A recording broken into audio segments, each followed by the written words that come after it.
BBC প্রবাহে আপনাদের সবাইকে স্বাগত জানাচ্ছি আমি শারমিন রমা। শুরুতেই দেখে নেব আজ কি থাকছে। শক্তিশালী জোড়া ভূমিকম্পে বিপর্যস্ত ভেনেজুয়েলা, চলছে উদ্ধার অভিযান। 10,000 থেকে 1 লাখ প্রাণহানির শঙ্কা মার্কিন ভূতাত্ত্বিক জরিপ সংস্থার। মার্কিন চাপে সমঝোতা স্মারকে বড় ছাড় দিতে বাধ্য হয়েছে ইরান, দাবি ট্রাম্পের। বললেন তার অনুরোধে যুদ্ধে জড়ায়নি রাশিয়া, চীন ও তুরস্ক। ইউরোপের তাপমাত্রার পারদ বাড়ছে, রেকর্ড গরমে নাজেহাল ফ্রান্স, যুক্তরাজ্য সহ বিভিন্ন দেশ। স্পেনে 4 দিনে প্রাণ গেছে 212 জনের। মাত্র 39 সেকেন্ডের ব্যবধানে শক্তিশালী দুটি ভূমিকম্পে কেঁপে উঠল ভেনেজুয়েলা। রিক্টার স্কেলে যাদের মাত্রা ছিল 7.2 এবং 7.5। বিশ্লেষকরা জানিয়েছেন 100 মিলিয়ন টন টিএনটি বোমার সমান শক্তি নির্গত করেছে দ্বিতীয় ভূমিকম্পটি। ধসে পড়েছে বহু ভবন, স্থাপনা। ধ্বংসস্তূপের নিচে চাপা পড়েছে বিপুল সংখ্যক মানুষ। এ পর্যন্ত উদ্ধার করা হয়েছে 32 জনের মরদেহ। আহতের সংখ্যা ছাড়িয়েছে 700। প্রাণহানি আরও ব্যাপক বাড়তে পারে বলে শঙ্কা করা হচ্ছে। এ পর্যন্ত অনুভূত হয়েছে 20টির বেশি আফটার শক। ভেনেজুয়েলার সিমন বলিভার বিমানবন্দরে আতঙ্কিত মানুষের ছোটাছুটি। হঠাৎ তীব্র কাঁপুনিতে দুলতে শুরু করেছে চারপাশ। স্থানীয় সময় মঙ্গলবার সন্ধ্যা 6টা 4 মিনিটে ভেনেজুয়েলার বিভিন্ন শহরে আঘাত হানে 100 বছরের মধ্যে সবচেয়ে শক্তিশালী ভূমিকম্প। মাত্র 39 সেকেন্ডের ব্যবধানে শক্তিশালী 2 দফা কম্পন ব্যাপক ধ্বংসযজ্ঞ চালিয়েছে দেশটিতে। মার্কিন ভূতাত্ত্বিক জরিপ সংস্থা ইউএসজিএস-এর তথ্য অনুযায়ী রাজধানী কারাকাসের কাছাকাছি ভূপৃষ্ঠ থেকে 13.2 কিলোমিটার গভীরে ছিল ভূমিকম্পের উৎপত্তিস্থল। প্রথমটির মাত্রা ছিল 7.2 আর দ্বিতীয়টি ছিল 7.5 মাত্রার। ভূমিকম্প এতটাই তীব্র ছিল যে দুলুনি টের পাওয়া গেছে ব্রাজিল পর্যন্ত। রাজধানী কারাকাসের বিভিন্ন এলাকায় ধসে পড়েছে বহু ভবন। মিরান্ডা ও লা গুয়াইরা অঙ্গরাজ্য মারাত্মক ক্ষতিগ্রস্ত হয়েছে। এছাড়া আরাগুয়া, কারাবোবো এবং ফেলকন অঙ্গরাজ্য হয়েছে ক্ষয়ক্ষতির শিকার। পরিস্থিতি মোকাবেলায় জরুরি অবস্থা জারি করা হয়েছে দেশটিতে। বেশ কয়েকটি অঙ্গরাজ্য ক্ষতিগ্রস্ত হয়েছে। জনগণের প্রতি আমাদের প্রথম বার্তা হলো জীবন রক্ষায় ঐক্যবদ্ধ থাকুন। এটি অত্যন্ত সংবেদনশীল মুহূর্ত। বিশেষ করে যারা দুর্ভাগ্যবশত পরিবারের কোনো সদস্যকে হারিয়েছেন তাদের প্রতি আমাদের গভীর সমবেদনা। একই সাথে জনগণের কাছ থেকে সর্বাত্মক সহযোগিতা কামনা করছি। এরই মধ্যে শুরু হয়েছে উদ্ধার তৎপরতা। একে একে বের করে আনা হচ্ছে হতভাগ্যদের মরদেহ। ধ্বংসস্তূপের ভেতর থেকে শোনা যাচ্ছে জীবিতদের আর্তনাদ। ভয় আর আতঙ্কে ঘরবাড়ি ছেড়ে খোলা সড়কে অবস্থান নিয়েছে হাজার হাজার মানুষ। সৌভাগ্যবশত আমার স্ত্রী, নাতনি ও আমি ভবনের বাইরে ছিলাম। ফিরে এসে দেখলাম ভবনটি পুরোপুরি ধ্বংস হয়ে গেছে। ভাগ্য ভালো যে প্রতিবেশীরাও তাদের জীবন বাঁচাতে পেরেছিলেন। আমি রান্নাঘরে ছিলাম, অনুভব করলাম চারপাশটা কাঁপতে শুরু করেছে। কম্পটা ছিল খুবই তীব্র। আমার মনে হলো আমি নিচে নামবো কিভাবে। এখনো একের পর এক আফটার শকে কেঁপে উঠছে দেশটি। আগামী সপ্তাহ জুড়ে 3 থেকে 5 মাত্রার আফটার শক অব্যাহত থাকবে বলে জানিয়েছে আবহাওয়া বিভাগ। এরই মধ্যে মানবিক সহায়তা, চিকিৎসা সরঞ্জাম ও উদ্ধারকারী দল পাঠানোর ঘোষণা দিয়েছে যুক্তরাষ্ট্র। সহায়তার ঘোষণা দিয়েছে Brazil, Panama, Ecuador, El Salvador সহ বেশ কয়েকটি লাতিন দেশও। ভেনেজুয়েলায় পরপর 2 দফা ভূমিকম্পের পরপরই মার্কিন ভূতাত্ত্বিক জরিপ সংস্থা জানিয়েছে 10,000 থেকে 1 লাখ মানুষের প্রাণহানির আশঙ্কার কথা। কম্পনের মাত্র কয়েক মিনিটের মধ্যেই কিভাবে জানানো হলো প্রাণহানির সম্ভাব্য সংখ্যা? এর পেছনে রয়েছে অত্যাধুনিক প্রযুক্তি ও তথ্য বিশ্লেষণের এক জটিল ব্যবস্থা যা পেইজার নামে পরিচিত। দুর্গত অঞ্চলের অবস্থান, ঘনবসতি সহ অন্যান্য প্রয়োজনীয় তথ্য উপাত্ত বিশ্লেষণ করে মৃতের সংখ্যার পূর্বাভাস দেয় এই স্বয়ংক্রিয় ব্যবস্থা। ভেনেজুয়েলার শক্তিশালী 2 দফা ভূমিকম্প আর দফায় দফায় আফটার শকের পর চলছে উদ্ধার কাজ। ধারণা করা হচ্ছে ধ্বংসস্তূপের নিচে চাপা পড়ে আছে হাজার হাজার মানুষ। শক্তিশালী 2 ভূমিকম্পের পরপরই সম্ভাব্য প্রাণহানির সংখ্যা নিয়ে পূর্বাভাস দিয়েছিল ইউএসজিএস। জানিয়েছিল 10,000 থেকে 1 লাখ পর্যন্ত হতে পারে মৃতের সংখ্যা। উদ্ধার অভিযান শুরুর আগেই কিভাবে সম্ভব এমন হিসাব? বিশেষজ্ঞরা বলছেন এর পেছনে রয়েছে prompt assessment of global earthquake response বা পেজার নামের এক উন্নত মডেলিং ব্যবস্থা। ইউএসজিএস এর ব্যাখ্যা অনুযায়ী ভূমিকম্পের মাত্রা, গভীরতা, কেন্দ্রস্থল, আশপাশের জনসংখ্যার ঘনত্ব, অতীতের ভূমিকম্পের রেকর্ড এবং আক্রান্ত এলাকার ভবনগুলোর কাঠামোগত তথ্য একসঙ্গে বিশ্লেষণ করে সম্ভাব্য ক্ষয়ক্ষতির চিত্র তৈরি করে এই প্রযুক্তি।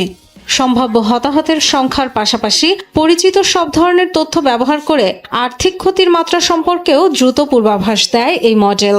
রেকর্ড বলছে বেশিরভাগ ক্ষেত্রেই পেজারের প্রাথমিক পূর্বাভাস প্রকৃত হতাহতের সংখ্যার খুব কাছাকাছি থাকে। ফলে জরুরি সহায়তা, উদ্ধার তৎপরতা, আন্তর্জাতিক সহযোগিতার পরিকল্পনা এবং দ্রুত সিদ্ধান্ত নিতে গুরুত্বপূর্ণ ভূমিকা পালন করে এই প্রযুক্তি। ভূমিকম্পের প্রভাব বা ক্ষয়ক্ষতির হিসাব অনুযায়ী বিভিন্ন ক্যাটাগরিতে দেয়া হয় ভিন্ন ভিন্ন রঙের সতর্কবার্তা। 2010 সালে চিলিতে 8.8 মাত্রার ভূমিকম্পে 486 জনের মৃত্যু হয়েছিল। সেবার সম্ভাব্য আর্থিক ক্ষয়ক্ষতি লাল এবং প্রাণহানির সংখ্যা কমলা ক্যাটাগরিতে প্রকাশ করেছিল ইউএসজিএস, যা পরবর্তীতে প্রকৃত সংখ্যার প্রায় কাছাকাছি ছিল। জাপানের উত্তর পূর্ব উপকূলে অনুভূত হয়েছে 6.9 মাত্রার শক্তিশালী ভূমিকম্প। স্থানীয় সময় মঙ্গলবার দেশটির হনশু দ্বীপের পূর্ব উপকূলে এই ভূমিকম্প হয়, তবে এতে কোনো হতাহতের খবর পাওয়া যায়নি। জারি করা হয়নি কোনো সুনামি সতর্কতাও। ভূপৃষ্ঠ থেকে প্রায় 50 কিলোমিটার গভীরে ছিল এর উৎপত্তিস্থল। কর্তৃপক্ষ জানিয়েছে ভূমিকম্প পরবর্তী পরিস্থিতির তথ্য সংগ্রহ করা হচ্ছে, প্রস্তুত রাখা হয়েছে জরুরি বিভাগের কর্মীদের। অত্যন্ত ভূমিকম্প প্রবণ জাপানে প্রায় অনুভূত হয় বিভিন্ন মাত্রায় ভূকম্পন। প্রতি বছর বিশ্বে 6 বা তার বেশি মাত্রার ভূমিকম্পের প্রায় 1/5 হয় জাপানে। ইরান যুক্তরাষ্ট্র সংঘাত মধ্যপ্রাচ্যের বাইরেও ছড়িয়ে পড়তে পারত। এই যুদ্ধে জড়িয়ে পড়ার শঙ্কা ছিল রাশিয়া, চীন ও তুরস্কের মতো দেশেরও। এমন মন্তব্য করেছেন মার্কিন প্রেসিডেন্ট ডোনাল্ড ট্রাম্প। তার অনুরোধেই এসব শক্তিধর দেশ এই যুদ্ধ থেকে দূরে থেকেছে বলেও দাবি ট্রাম্পের। একই সঙ্গে ইরানের উপর চাপ সৃষ্টি করে যুক্তরাষ্ট্র কূটনৈতিক সাফল্য পেয়েছে বলেও মনে করেন তিনি। জানিয়েছেন সমঝোতা স্মারকে বড় ছাড় দিতে বাধ্য হয়েছে তেহরান। ইরান যুক্তরাষ্ট্র ঐতিহাসিক চুক্তির পর কিছুটা শান্ত মধ্যপ্রাচ্য পরিস্থিতি। সমঝোতার পরবর্তী পদক্ষেপ নিয়ে চলছে নানা আলোচনা। এই অবস্থায় মার্কিন প্রেসিডেন্ট ডোনাল্ড ট্রাম্পের দাবি, মধ্যপ্রাচ্যের সংঘাত আরো বিস্তৃত হলে তা ছড়িয়ে পড়তো অন্যান্য অঞ্চলগুলোতেও। এতে জড়িয়ে পড়তো রাশিয়া, তুরস্ক ও চীনের মতো আঞ্চলিক ও বৈশ্বিক শক্তিগুলো। ট্রাম্পের দাবি, 3 বিশ্ব নেতাকে এই সংঘাত থেকে দূরে থাকার নির্দেশ দিয়েছিলেন তিনি নিজেই। ফলে বড় সংকট থেকে রক্ষা পেয়েছে গোটা বিশ্ব। এরদোগান ইরানের সাথে যুদ্ধে যোগ দিতে পারতেন, কারণ তিনি ইসরায়েলকে পছন্দ করেন না। আমি তাকে নিষেধ করেছিলাম। চীনের প্রেসিডেন্ট শিও যুদ্ধে যোগ দিতে আগ্রহী ছিলেন, তাই আমি তাকে অনুরোধ করেছিলাম তিনি যেন দূরে থাকেন, এবং তিনি তাই করেছিলেন। পুতিনও তাই করেছিলেন। ইরানের পারমাণবিক কর্মসূচিকে ঘিরে কয়েক সপ্তাহের উত্তেজনা, পাল্টাপাল্টি হামলা ও যুদ্ধের আশঙ্কার পর এখন অনেকটাই আত্মবিশ্বাসী সুরে কথা বলছেন মার্কিন প্রেসিডেন্ট। তার দাবি, সামরিক চাপ ও কূটনৈতিক তৎপরতার কারণে ইরানকে গুরুত্বপূর্ণ কিছু বিষয়ে নমনীয় হতে বাধ্য করা হয়েছে। এই কারণেই বর্তমান পরিস্থিতিকে যুক্তরাষ্ট্রের জন্য ইতিবাচক বলে তুলে ধরছেন ট্রাম্প।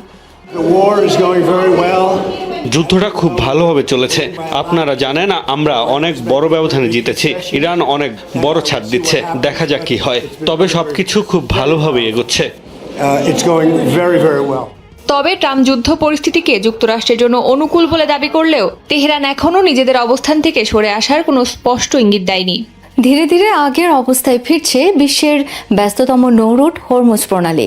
গেল 24 ঘন্টায় জলপথটি দিয়ে আনুমানিক 2 কোটি ব্যারেল তেল পরিবাহিত হয়েছে, যা পুরো বিশ্বের 1/5 জ্বালানি।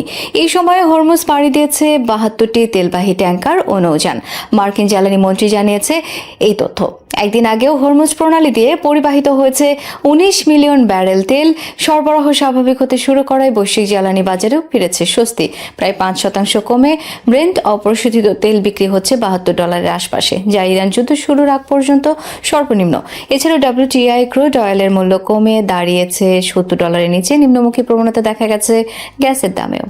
72, because you have bigger ships now, oil heavy ships. যে বিষয়টি কিছুটা বিলম্ব ঘটাবে তা হলো দুর্ভাগ্যবশত ইরানিরা জাহাজ চলাচলের পথটিতে মাইন পেতে রেখেছে। এখন যে জাহাজগুলো চলাচল করছে সেগুলো মূল পথ দিয়ে যাচ্ছে না। সম্পূর্ণ স্বাভাবিক অবস্থায় ফিরতে হলে প্রণালীটি থেকে মাইন অপসারণ করতে হবে, আর তাতে সম্ভবত কয়েক সপ্তাহ সময় লাগবে। Through the Omani waters. ইরানের সমন্বয় ছাড়া হরমুজ প্রণালীতে নতুন কোনো রুট হবে অগ্রহণযোগ্য ও বিপজ্জনক। বৃহস্পতিবার ইরানের রাষ্ট্রীয় টেলিভিশনে দেয়া এক বিবৃতিতে এই হুঁশিয়ারি দিয়েছে দেশটির বিপ্লবী গার্ড বাহিনী IRGC। নির্ধারিত পথের বাইরে কোনো জাহাজ চলাচল করলে কঠোর পরিণতি ভোগ করতে হবে বলেও হুঁশিয়ারি দিয়েছে IRGC। যুদ্ধের কারণে গত কয়েক মাস ধরে হরমুজ প্রণালীর আশপাশে আটকে থাকা 11,000-এর বেশি নাবিককে উদ্ধারের ঘোষণা দেয় জাতিসংঘ।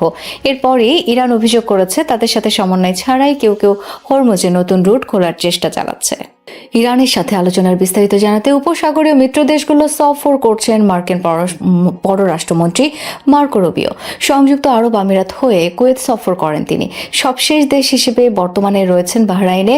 কুয়েত ছাড়ার আগে রুবিও জানান, মধ্যপ্রাচ্যে তাদের মিত্রদের স্বার্থবিরোধী হয় এমন কোনো পদক্ষেপ নেবে না যুক্তরাষ্ট্র।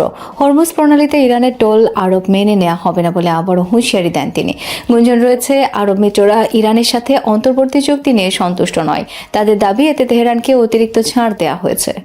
আমরা এমন কোনো পদক্ষেপ নেব না যা মধ্যপ্রাচ্যে আমাদের দীর্ঘদিনের মিত্রদের নিরাপত্তাকে ক্ষুণ্ণ করে। পৃথিবীর এমন কোনো দেশের কথা আমার জানা নেই যারা হরমুজ প্রণালী ব্যবহারের জন্য টোল বা ফি আরোপের বিষয়টি সমর্থন করবে। এটি মোটেও বাস্তবসম্মত নয়, এমনটা কখনোই ঘটবে না। এ ব্যাপারে প্রেসিডেন্টের অবস্থান অত্যন্ত স্পষ্ট। আশুরা উদযাপনে ব্যাপক প্রস্তুতি নিয়েছে ইরান। 10 মহররম পূর্ববর্তী আচার পালনে বুধবার রাতে তেহরানের ইনকলাব স্কয়ারে সমবেত হয়েছেন ইরানিরা। কালো পোশাক পরে অংশ নেন শিয়া অনুসারীরা। বুক চাপড়ে মাতম করেন তারা। ধর্মীয় গজলের আয়োজনও ছিল। মার্কিন হামলায় সর্বোচ্চ নেতা আয়াতুল্লাহ আলী খামেনির মৃত্যুর পর ইরানে প্রথমবারের মতো আশুরা পালন করা হচ্ছে এবার। তাই প্রিয় নেতাকেও স্মরণ করেন ইরানিরা। খামেনির ছবি ও ব্যানার হাতে অংশ নেন অনেকে। প্রিয় নেতা স্মরণে বিশেষ দোয়ার আয়োজনও করা হয়।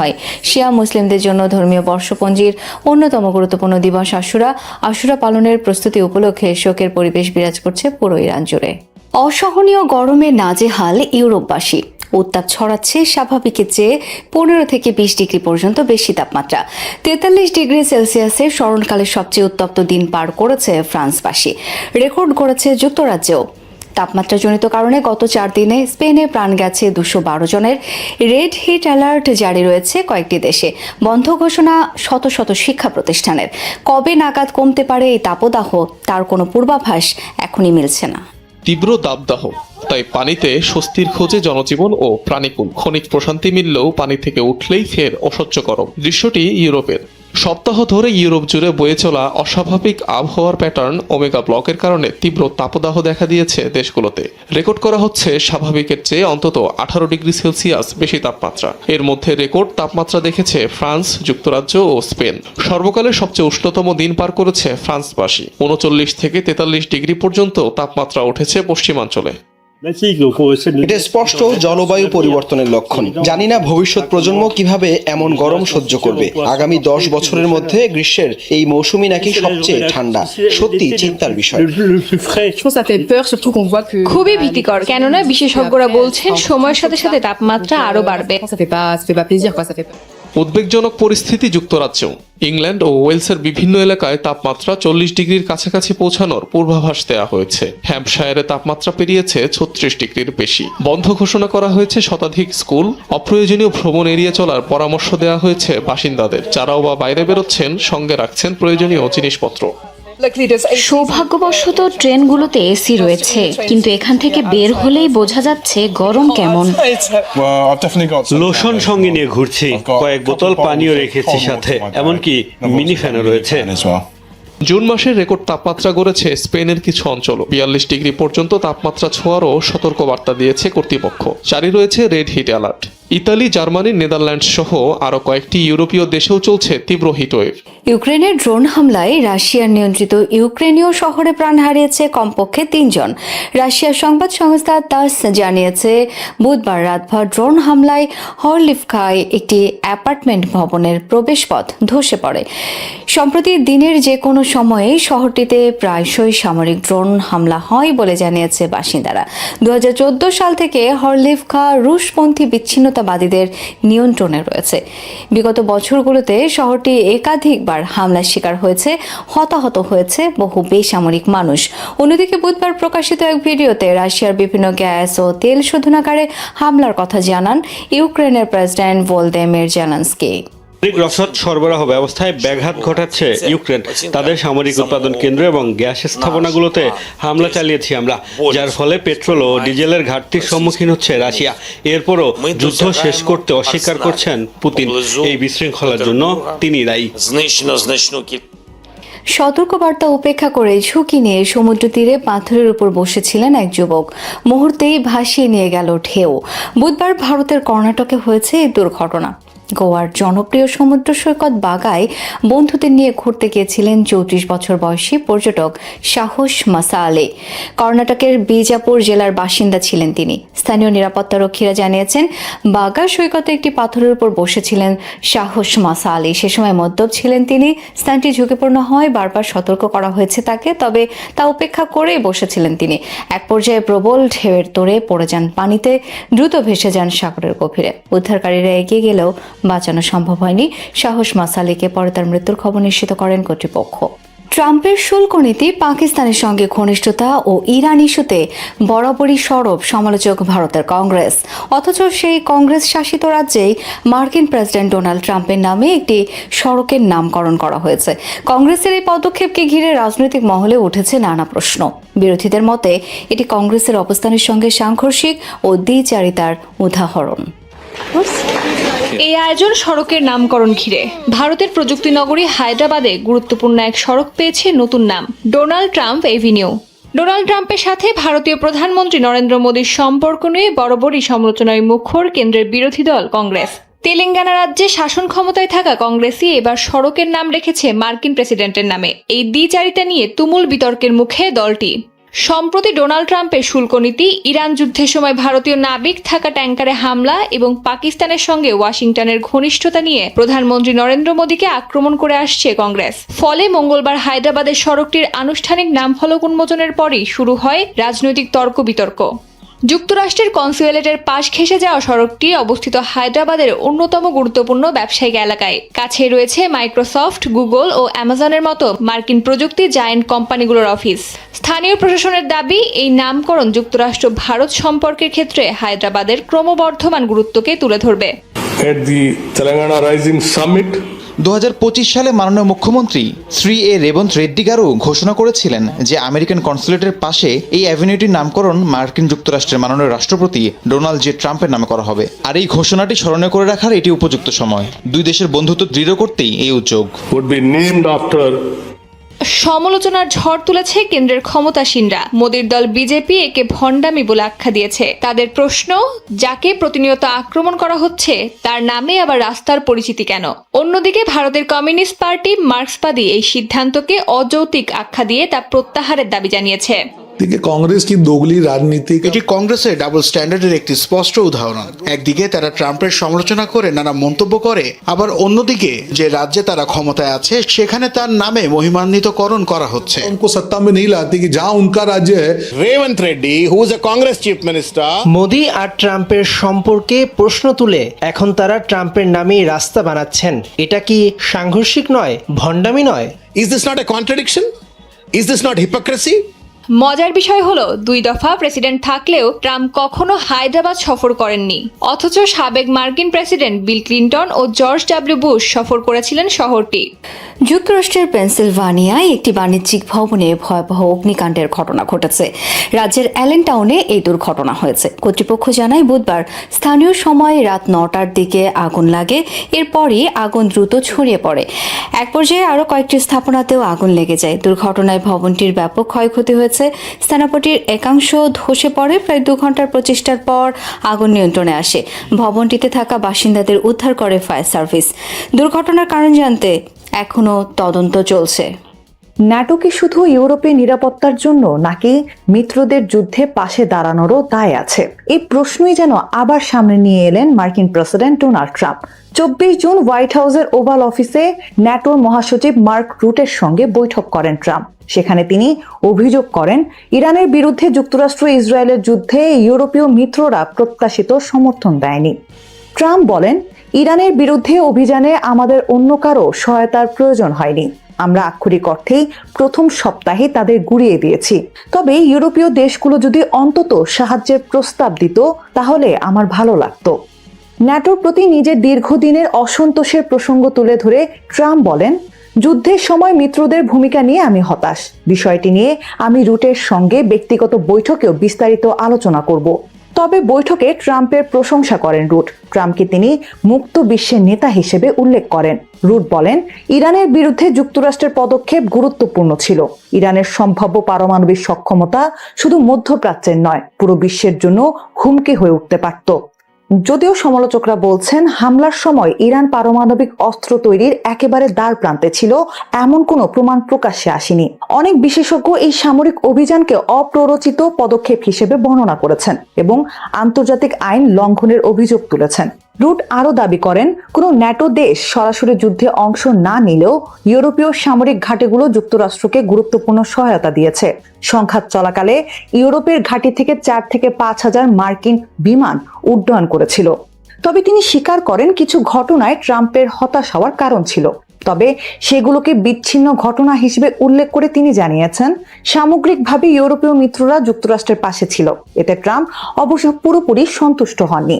তবে রুটের ব্যক্তিগত ভূমিকার প্রশংসা করে বলেন, প্রয়োজন হলে ন্যাটো মহাসচিব সহায়তার কোনো না কোনো উপায় খুঁজে বের করতেন।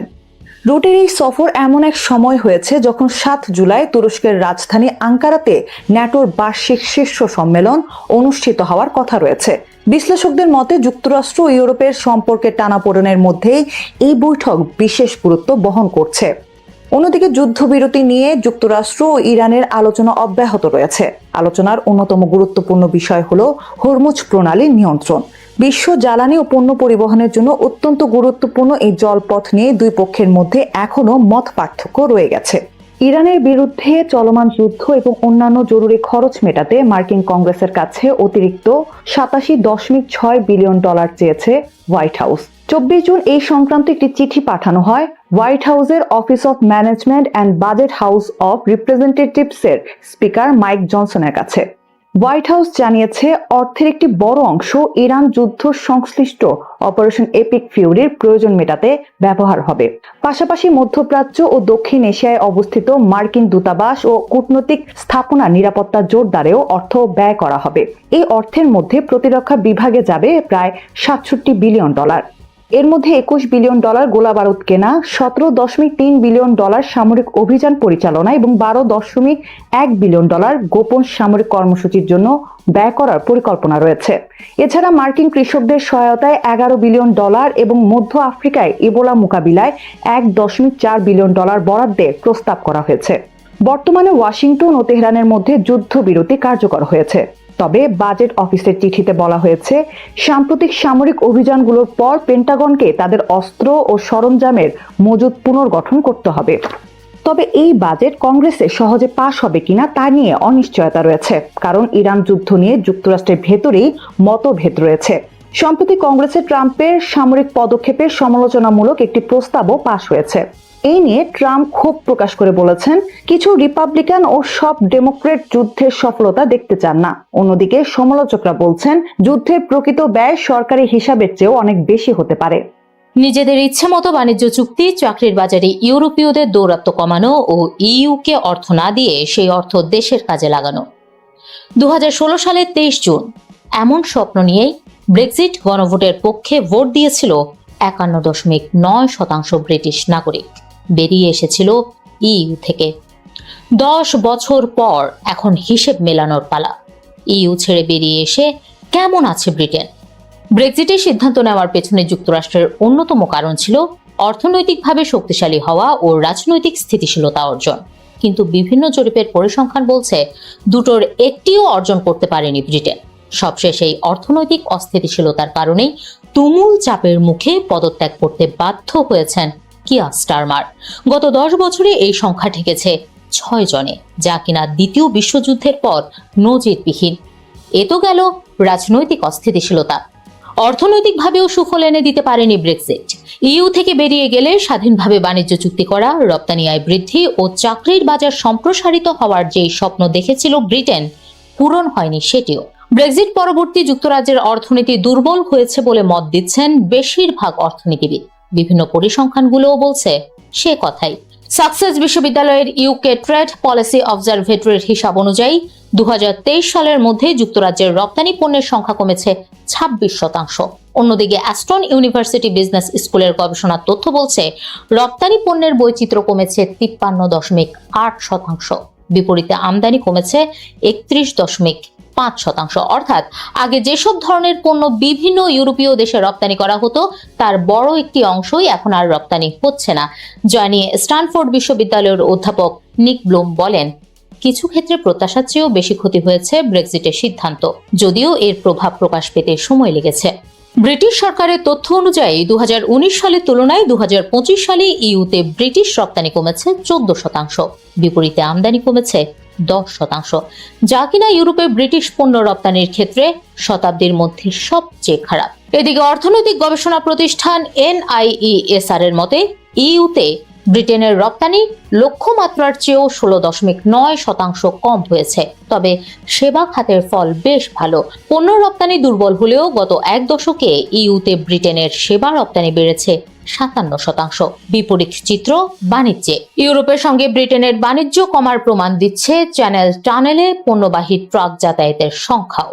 ব্রিটেন ও ইউরোপের মধ্যে বাণিজ্যের অন্যতম গুরুত্বপূর্ণ এই টানেল দিয়ে 2016 সালে যেখানে প্রায় 16,40,000 ট্রাক যাতায়াত করেছিল, 2025 সালে সেই সংখ্যা নেমে আসে 11,60,000-এ। অর্থাৎ বছরে প্রায় 5 লাখ ট্রাক চলাচল কমেছে, যার প্রভাবে বন্ধ হয়ে গেছে বহু রপ্তানিকারক প্রতিষ্ঠান।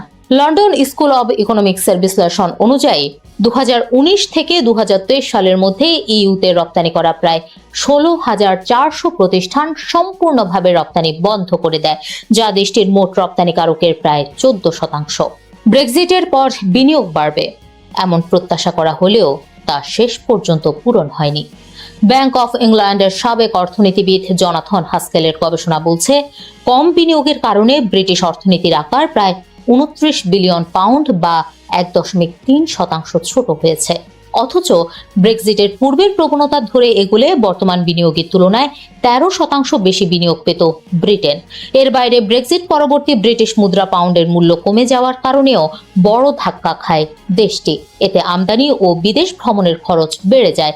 এতে ব্যবসায়িক দিক থেকে ব্যাপক ক্ষতির মুখে পড়ে ব্রিটেন। অধিকাংশ গবেষণার মতে ব্রেক্সিটের কারণে ব্রিটিশ অর্থনীতি বর্তমানে সম্ভাব্য অবস্থার তুলনায় 3 থেকে 8% ছোট। এ ব্যাপারে অধ্যাপক নিক ব্লুমের ভাষ্য, এই ক্ষতির প্রায় অর্ধেক এসেছে ইইউর সঙ্গে বাণিজ্য কঠিন হয়ে যাওয়ার কারণে, বাকি অর্ধেক এসেছে দীর্ঘ রাজনৈতিক অনিশ্চয়তা ও ব্রেক্সিট প্রক্রিয়ার জটিলতা থেকে, যার প্রভাব পড়েছে জীবনযাত্রার ব্যয়ের ওপরও। এনবিআর এর সর্বশেষ গবেষণা বলছে মাথাপিছু উৎপাদন 6 থেকে 8% পর্যন্ত কমেছে। আরেকটি জরিপের ফল বলছে ব্রেক্সিট না হলে গত 1 দশকে ব্রিটিশ অর্থনীতি প্রতি বছর গড়ে আরো প্রায় 2/3% বেশি হারে বৃদ্ধি পেতে পারত। গত 1 দশকে ব্রেক্সিটের সিদ্ধান্ত অর্থনৈতিকভাবে ভুগিয়েছে ব্রিটেনকে। ব্রেক্সিট পন্থীরা সে সময় যুক্তরাষ্ট্রের সঙ্গে মুক্ত বাণিজ্যের বড় সুযোগের কথা বললেও পরবর্তীতে ওয়াশিংটন নিজেই শুল্ক ও বাণিজ্য বাধা বাড়িয়েছে। তাছাড়া ইইউ ভেঙে পড়ার যে আশঙ্কা করা হচ্ছিল সেটাও সত্য হয়নি, বরং তারা নিজেদের শিল্পকে রক্ষায় নতুন নীতি গ্রহণ করেছে। আর এদিকে চীনও এখন বিশ্ব বাণিজ্যে অন্যতম শক্তিশালী ও প্রভাবশালী হয়ে উঠেছে। তাই প্রশ্ন উঠেছে, ব্রিটেন কি ব্রেক্সিটের ইতি টেনে আবারও ইইউর সঙ্গে যোগ দেবে, নাকি ব্রেক্সিটের লক্ষ্য পূরণে অটল থাকার ঝুঁকি নেবে? ব্রিটেনের পরবর্তী প্রধানমন্ত্রী এই প্রশ্নের উত্তর যত দ্রুত বের করতে পারবেন সেটা তার জন্যই মঙ্গল। সবাইকে শুভকামনা জানিয়ে আমি শারমিন রমাজ এখানে বিদায় নিচ্ছি। ভালো থাকবেন।